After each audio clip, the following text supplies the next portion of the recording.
Hi, fifth grade. You're about to finish A Wrinkle in Time, and with that wrap up, you'll have a test, and with that wrap up, you'll have some more questions over the last chapter. But one of the most important things is what you're taking away from what we've read, and it's why are we reading something is probably one of the more important questions.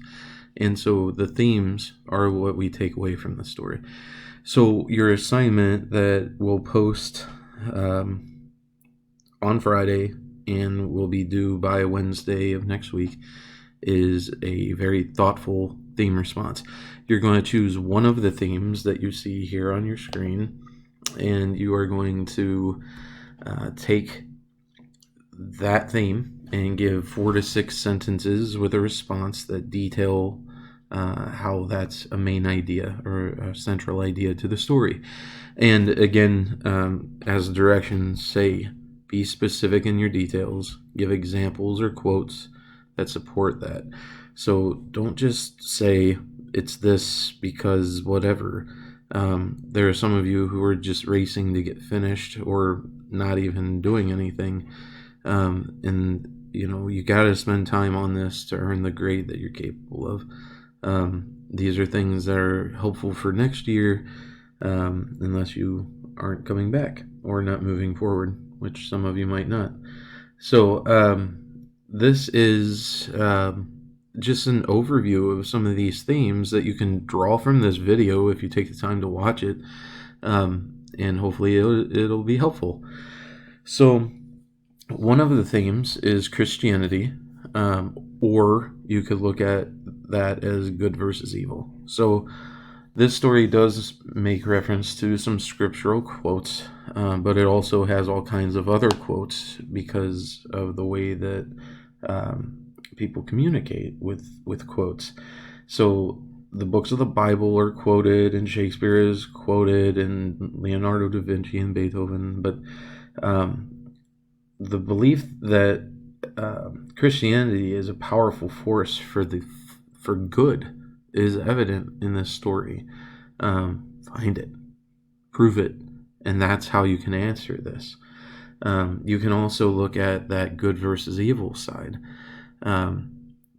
God sent his son to defeat sin, and when he died on the cross, that death was victory for us. So good versus evil could be Jesus versus Satan. It could be the darkness versus the light. How is darkness conquered? Well, a star. And what is star? Light. And so the black thing that is the darkness is overcome by good, just as darkness is overcome by the light, and Jesus is the light of the world. So that is one way that you can look at that theme, and a very good way of doing so. So you can take from those bits and pieces that I have given you and enter it into a paragraph. The next one is nonconformity. Meg in this story doesn't like how different she is. She doesn't like that she's intelligent, but she doesn't like that she can't show her intelligence because she's smarter in a different way than other kids. She longs to be accepted. Then they meet Calvin, who is accepted and longs to be able to be who he truly is. Conformity is when you try to just fit in with the crowd. And so you see two extremes here. Between Calvin and between Meg. And Meg is using the fact that she has her younger brother, Charles Wallace, who is also different. So he doesn't fit in, and she doesn't fit in. And they're different because they're smart. But are they smart because they're different? And that's why Calvin and their friendships blossom, is because he's the cool kid who just likes that they are who they are. And he wishes he could do the same thing. So that's part of conformity, but then it gets even darker because there are some dark parts of the story, with Camazotz being a planet that everyone is the same, and it's all the same because of the black thing in it. And then Charles Wallace, once he is like everybody else on Camazotz, that's when Meg's like, hold up, this isn't good. He needs to be who he really is. I need to be who I truly am. So we have different ways of looking at this. It's that being accepted is something that's great, and being like everyone else can be viewed as great. But then, what if no one is special? What if all the things that make you special don't matter anymore? And that's what this book focuses on a lot. The next one is the value of love. Meg is very unhappy because her father is gone, and that's difficult on her, and it makes her relationship with her mom at times difficult too.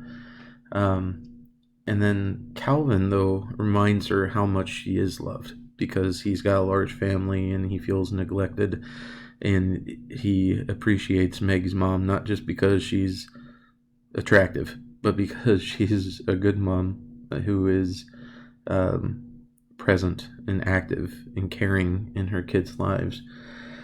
But then you get into when they leave Meg's home and they go on this journey.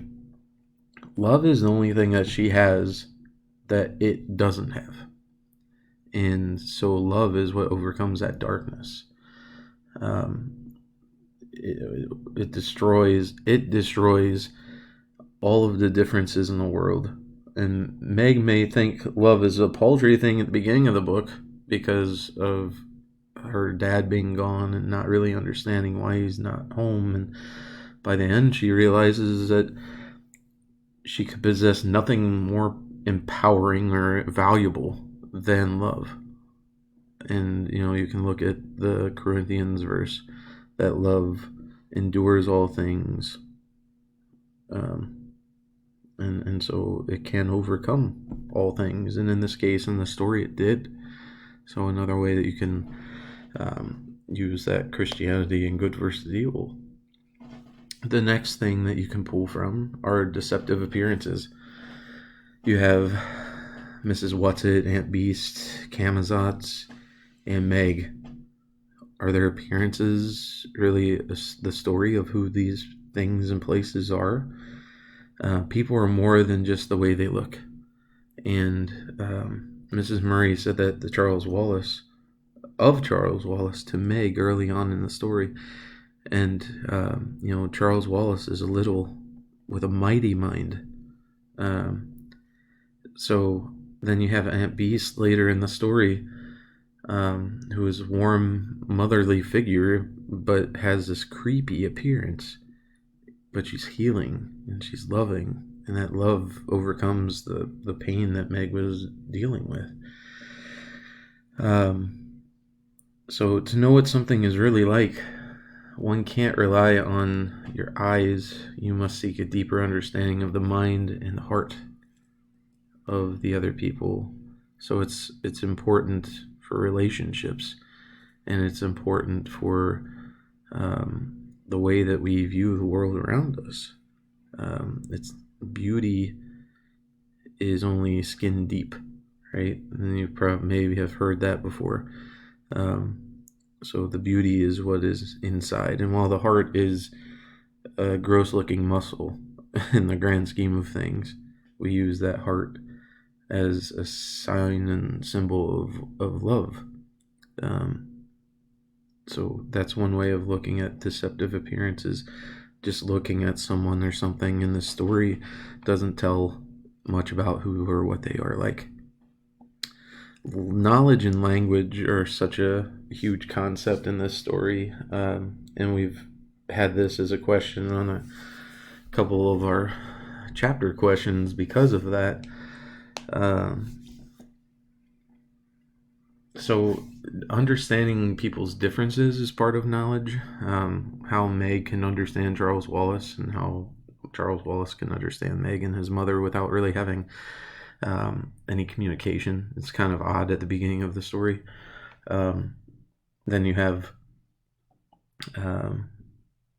Shakespeare and scripture and famous works being brought in as ways that people, Mrs. Hu can communicate, because she doesn't understand the human language, but she does understand other ways to communicate. And we see that with Aunt Beast and the other creatures. The one to know that something doesn't have eyes and ears but can still communicate. If you take those things away, how do you communicate? It's like Helen Keller, which was fascinating, how she was able to learn how to communicate when you can't see or hear. So you might not have a sense, but you can overcome with your other senses.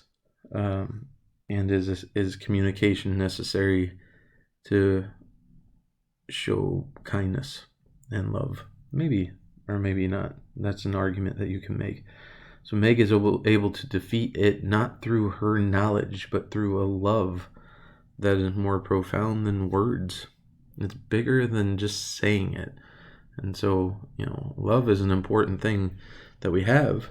And it's easy to just say, I love you, when you're 11 and have your first boyfriend or girlfriend. But is that really love? What does love actually look like? And maybe you're not sure what that looks like, but look at the actions that Meg has taken as the story wraps up, and then look back at that, and see that love is powerful and it's bigger than words. So these are things that should help you with your theme response, but you have to watch the video and use your book and what you have read to assist you with this, and you'll do a great job. This is going to be a quiz grade of 25 points because it's so important. So I'll put that here so that you know that. Boom. So quiz grade, make sure that you take time to do this, and then you'll have a multiple choice quiz next week. So that'll wrap things up. And if you owe anything, you're probably not watching this. So hopefully you're getting caught up. But last things are due on to the 20th. That's the last day of school. So I will send out a video message probably at the beginning of next week and give some announcements there. And we can communicate back and forth via email if you have questions. Have a great day and good luck.